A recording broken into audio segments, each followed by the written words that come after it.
Hello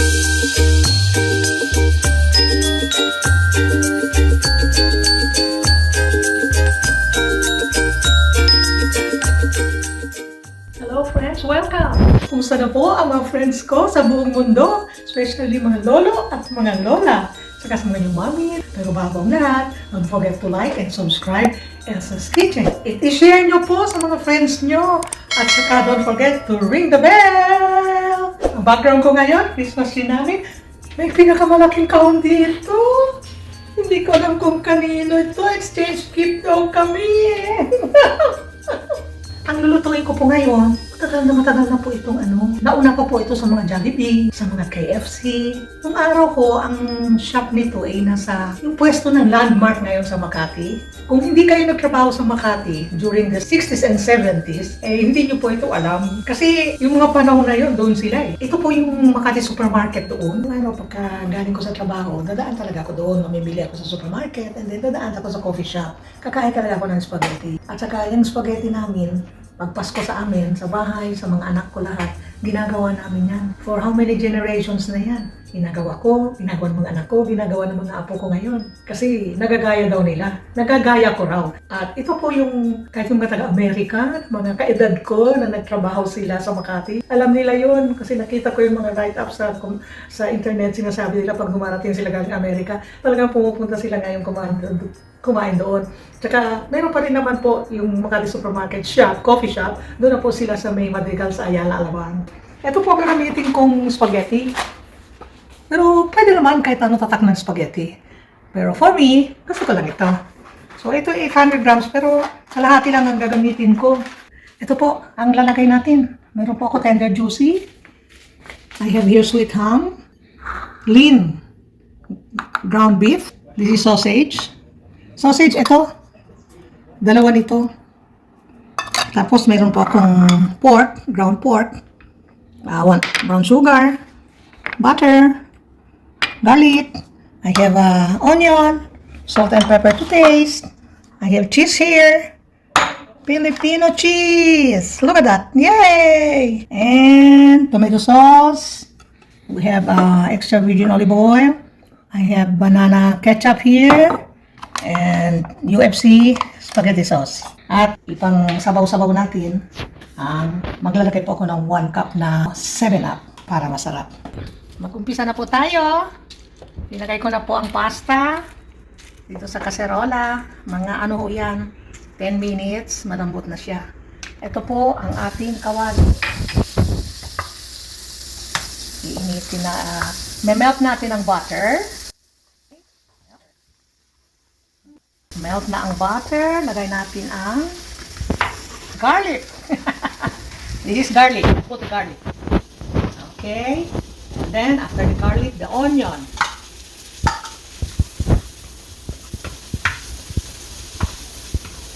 I will put a little brown ground beef and the pork.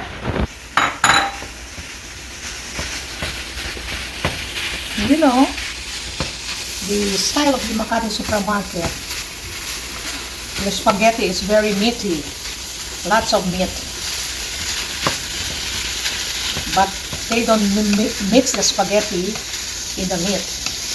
So, aside mo yung sauce niya, saka yung mga meat, aside po, nilalagay lang po sa ibabaw ng pasta.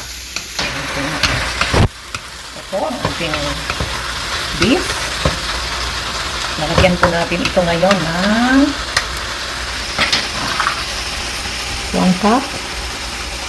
Ito muna baka mabuhos. Half. Another half. 1 cup na 7-Up. We will simmer this around 10 minutes. While boiling this spaghetti, lagyan natin pinch of salt. Now friends, lalagay natin ngayon ang aking banana ketchup.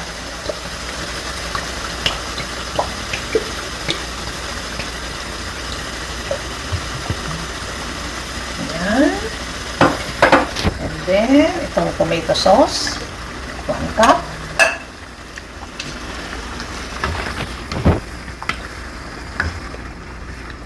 Pabayaan natin siya mag-simmer for 10 minutes again. Okay, tatakpan natin para hindi tatalsik-talsik. Okay. Friends, okay na yung ating spaghetti. Aalisin na natin.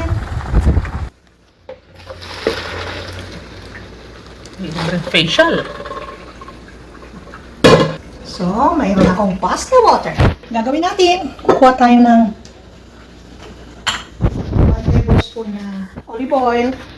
Ilagay lang natin pa ganito para hindi sila magdidikit-dikit. Diyan na lang siya. Hindi na yan maluluto kasi inalis na natin sa ano. Okay? Wow! Ilagay na natin yung brown sugar. Bilis ni Lola Elsa magluto, ano? Lagay na natin ang sweet ham. Itong pasta sauce ninyo, marami. Good Lagay for... nyo sa freezer ito. Magkagawa na lang kayo ulit ng spaghetti or kung ano, isama nyo ito. Diba? Maganda yung marami kang sauce. Kasi, isang luto lang sila. Yan. Okay? Yan. Meaty. Yay! Malapit na maluto ang spaghetti ni Lola Elsa. Sandali. Lalagyan natin ng cup ng spaghetti sauce. Yun. Na pasta water.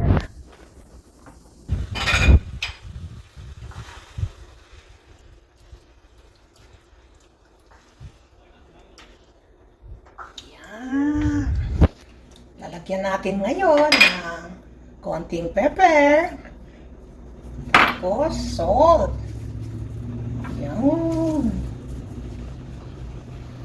Pagkatala natin itong cheese. Isama na natin dyan pagkuluan.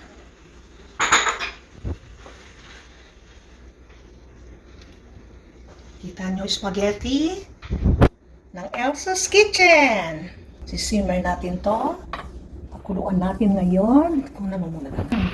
So, keep on stirring to thicken the sauce. Ito po. Kasi, kailangan maluto yung beef para hindi matigas. Maluto yung lahat ng ginagay natin meat. Mga 5 minutes na lang stirring. Ayan. Alam nyo, tinikman nila. Masarap na masarap daw talaga. Gusto na rin nila kumain. Pero ako, hindi pa ako tumitikim. Ito, iwanan na kumukulo mag-isa. Tsaka, mag-ingat. Dahil yung sauce niya, lumalapot na, ay tumatalsik. Titingnan ko nga, wow, okay na ito. Masarap na. Luluto na ito in 5 minutes. Yay! Meron na kaming spaghetti! Tcharam!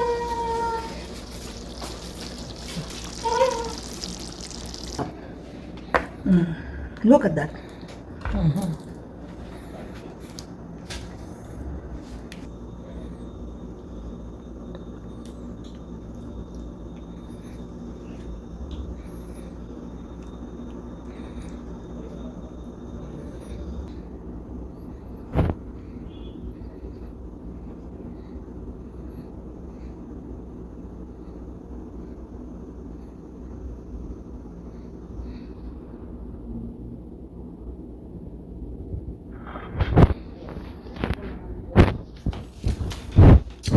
Ito na.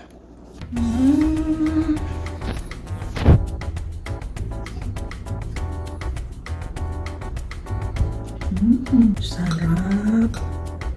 Mga friends, lutuin niyo to sa Pasko ha. Don't forget, Merry Christmas and a Happy New Year po sa inyo. Shout out si Mr. Dick Soriano. Nakita ko kanina nag-like siya dun sa aking kare-kare.